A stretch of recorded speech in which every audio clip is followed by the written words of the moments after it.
Hello ನಮಸ್ಕಾರ, ನಾನು ಕೊಪ್ಪಳದಿಂದ Sharanappa ಚಲಪ್ಪ. News 18ಗೆ ಸ್ವಾಗತ. ನ್ಯೂಸ್ 18 ಸಬ್ಸ್ಕ್ರೈಬ್ ಆಗಿ ನ್ಯೂಸ್ 18 ಸಾಮಾಜಿಕ ಜಾಲತಾಣವನ್ನು ಫಾಲೋ ಮಾಡಿ. ಕೊಪ್ಪಳ ಮಧ್ಯೆ ಈ ಹಿಂದೆ ರಾಷ್ಟ್ರೀಯ ಹೆದ್ದಾರಿ 67 ಹಾದು ಹೋಗಿದೆ. ಆ ಸಂದರ್ಭದಲ್ಲಿ ಇಲ್ಲಿ ಸಾಕಷ್ಟು ವಾಹನಗಳು ಓಡಾಡ್ತಿವೆ. ಆಗಲೂ ಸಹ ರಸ್ತೆಯನ್ನು ಅಭಿವೃದ್ಧಿಪಡಿಸಬೇಕನ್ನುವಂಥ ಒಂದು ಒತ್ತಡ ಕೇಳಿಬಂದಿತ್ತು. ಈ ಮಧ್ಯೆ ರಾಷ್ಟ್ರೀಯ ಹೆದ್ದಾರಿಗೆ ಒಂದು CC ರಸ್ತೆಯಾಗಿ ಅಂಕೋಲದಿಂದ ಗುತ್ತಿಗೆವರೆಗೂ ಚತುಷ್ಪಥ ರಸ್ತೆ ಆಯಿತು. ರಸ್ತೆ ಅಗಲೀಕರಣವಾಯಿತು. ಆ ಸಂದರ್ಭದಲ್ಲಿ ಕೊಪ್ಪಳದ ಮಧ್ಯೆ ಹಾದು ಹೋಗುವಂಥ 14 ಕಿಲೋಮೀಟರ್ ಬೈಪಾಸಿಂದ ಬೈಪಾಸಿಗೆ 14 ಕಿಲೋಮೀಟರ್ ದೂರದಲ್ಲಿ ಬಿಟ್ಟು ಅದು ಬೇರೆ ಕಡೆ ಅಂದರೆ ಕಿಡ್ದಾಳ ಕಡೆಯಿಂದ ಒಂದು ಮತ್ತು ಇಲ್ಲಿ ದದೇಗಲ್ ದಾಟಿ ಈ ರೀತಿ ಒಟ್ಟು 14 ಕಿಲೋಮೀಟರ್ ಬಿಟ್ಟು ಬೇರೆ ಕಡೆ ಕೊಪ್ಪಳದಿಂದ ದೂರವಾಗಿ ಬೈಪಾಸ್ ರಸ್ತೆಗಳ ನಿರ್ಮಾಣವಾಯಿತು. ಬೈಪಾಸ್ ರಸ್ತೆ ನಂತರ ಅಲ್ಲಿ ಸಾಕಷ್ಟು ವಾಹನಗಳು ಓಡಾಡ್ತಾಯಿತ್ತು. ಆದರೆ ಈ ಮಧ್ಯೆ ಕೊಪ್ಪಳ ನಗರಕ್ಕೆ ಮತ್ತೆ ಆ ಸಂದರ್ಭದಲ್ಲಿ ರಸ್ತೆ ಶಂಕುಸ್ಥಾಪನೆ ಬಂದಿರುವಂಥ ಈಗಿನ ಮತ್ತು ಅಂದಿನ ಕೇಂದ್ರ ಸಚಿವರಾಗಿರುವಂಥ ನಿತಿನ್ ಗಡ್ಕರಿ ಅವರು ಕೊಪ್ಪಳ ನಗರಕ್ಕೆ ಒಂದು ಮೂಲಭೂತ ಸೌಲಭ್ಯ ಮತ್ತು ರಸ್ತೆ ಅಭಿವೃದ್ಧಿಗಾಗಿ ಒಟ್ಟು 86 ಕೋಟಿ ರೂಪಾಯಿಯಲ್ಲಿ 8 ಕಿಲೋಮೀಟರ್ ರಸ್ತೆಯನ್ನು ಅಭಿವೃದ್ಧಿಪಡಿಸಿದರು.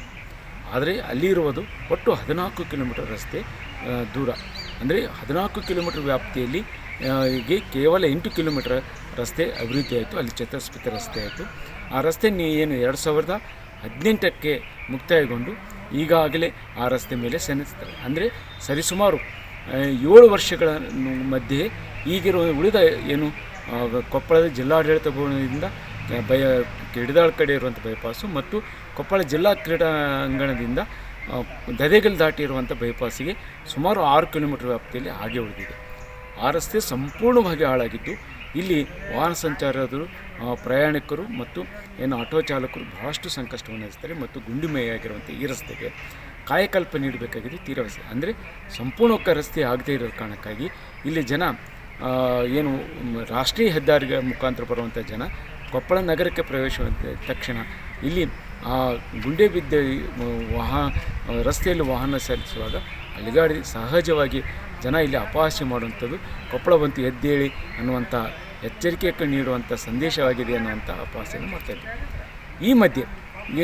ಈ ಮಧ್ಯೆ ಅವರು ಈ ಕಾರಣಕ್ಕಾಗಿ ಇಲ್ಲಿ ಜನ ಈ ರಸ್ತೆಯನ್ನು ಅಭಿವೃದ್ಧಿಪಡಿಸಿ ಅನ್ನುವಂಥ ಒತ್ತಡವನ್ನು ಮಾಡಿದರು. ಈ ಒತ್ತಡದ ಮಧ್ಯೆ ಕೇಂದ್ರ ಸರ್ಕಾರ ಈಗ ಮತ್ತೆ 43 ಕೋಟಿ ರೂಪಾಯಿಯಲ್ಲಿ ಒಂದು ರಸ್ತೆಯನ್ನು ಮಾಡಲು ಸಿದ್ಧತೆಯನ್ನು ಆರಂಭಿಸಿದೆ. ಈಗಾಗಲೇ ಅದಕ್ಕೆ ಒಪ್ಪಿಗೆ ಕೊಟ್ಟು ಮಂಜೂರಾತಿಯನ್ನು ನೀಡಿದೆ. ಉಳಿದ 6 ಕಿಲೋಮೀಟರ್ ರಸ್ತೆಗೆ ಚತುಷ್ಪಥ ರಸ್ತೆ ಮಾಡೋಕ್ಕೂ ಮತ್ತು ಈ ಹಿಂದೆ ಕೊಪ್ಪಳ ನಗರದಲ್ಲಿ ಅದೇ ಮಾದರಿಯಲ್ಲಿ ರಸ್ತೆಯನ್ನು ಅಭಿವೃದ್ಧಿಪಡಿಸೋಕ್ಕೆ ಎಲ್ಲ ಸಿದ್ಧತೆ ಇದರಲ್ಲಿ ಈಗ 2 ಸಣ್ಣ ಸೇತುವೆ ಮತ್ತು ಒಂದು ಹಿರೇಳ ದೊಡ್ಡ ಸೇತುವೆ 2009ರಲ್ಲಿ ಪ್ರವಾಹ ಬಂದಾಗ ಹಳೆ ಸೇತುವೆ ಕಚ್ಚುವಂದಿತ್ತು. ಅದಕ್ಕೆ ಒಂದು ಮತ್ತು ಅಲ್ಲಿ ಚತುಷ್ಪಥ ರಸ್ತೆಯನ್ನು ನಿರ್ಮಿಸಿ ಸರ್ವಋತು ರಸ್ತೆಯನ್ನು ಮಾಡೋದಕ್ಕೆ ಎಲ್ಲ ಸಿದ್ಧತೆಗಳು ನಡೆದಿವೆ. ಆದರೆ ಇದು ಕುರಿತು ಸಂಸದರಾದ ರಾಜಶೇಖರ್ ಹಿಟ್ನಾಳ್ ಅವರು ಈಗಾಗಲೇ ಮಂಜೂರು ಸಿಕ್ಕಿದೆ, ಬೇಗನೆ ಆರಂಭಿಸ್ತೀವಿ ಅಂತ ಹೇಳ್ತಾರೆ. 3 ಕೋಟಿ ರೂಪಾಯಿ ಈಗಾಗಲೇ 43 ಕೋಟಿ ರೂಪಾಯಿ ಕೇಂದ್ರ ಸರ್ಕಾರ ಕೊಡ್ತೇವೆ ಸ್ಟೇಟ್ ಮುಖಾಂತರ ಮಾಡ್ಕೊಳ್ಳಿ ಅನ್ನೋ ಮಾತನ್ನು ಕೂಡ ಹೇಳಿದ್ದಾರೆ. ಹತ್ರ ಬೈಪಾಸ್ ರೋಡ್ ಮಾಡ್ಯಾರ. ಅದು ಕರೆಂಟ್ ಕೊಪ್ಪಳಕ್ಕೆ ಬರ್ಬೇಕಂದ್ರೆ ಅಲ್ಲಿ ಡಾಂಬರ್ ರೋಡ್ ಐತಿ, ಸುಮಾರು ಸ್ವಲ್ಪ ಐತಿ ಅದು ರೋಡ್. ಆಮೇಲೆ ಕೊಪ್ಪಳದಿಂದ ಸಿಮೆಂಟ್ ರೋಡ್ ಮಾಡ್ಯಾರ. ಆಮೇಲೆ ಸಾಲ್ವೆಂಟ್ ಹತ್ರ ಬೈಪಾಸ್ ಮತ್ತು ಸೇರ್ಸೋದ್ರ ಅದು ರಸ್ತೆ ಸ್ವಲ್ಪ ಐತಿ, ಅದೆಲ್ಲ ತೆಗ್ಗಾಗಿಬಿಟ್ಟೈತಿ. ಅವು ಬಸ್ ಆದರೂ ಈತಾಗ ಬೈಪಾಸಿನಾಗ ಹೊಂಟಾವು. ಆಮೇಲೆ ಆಟೋ ಎಲ್ಲ ಬೈಕ್ ಅಂದ್ರೆ ಸ್ಕಿಡ್ ಆಗಾಗುತ್ತಾವೆ. ಹಾಗಾಗಿ ಭಾಳ ತೊಂದರೆ ಆಗಿಬಿಟ್ಟೈತಿ.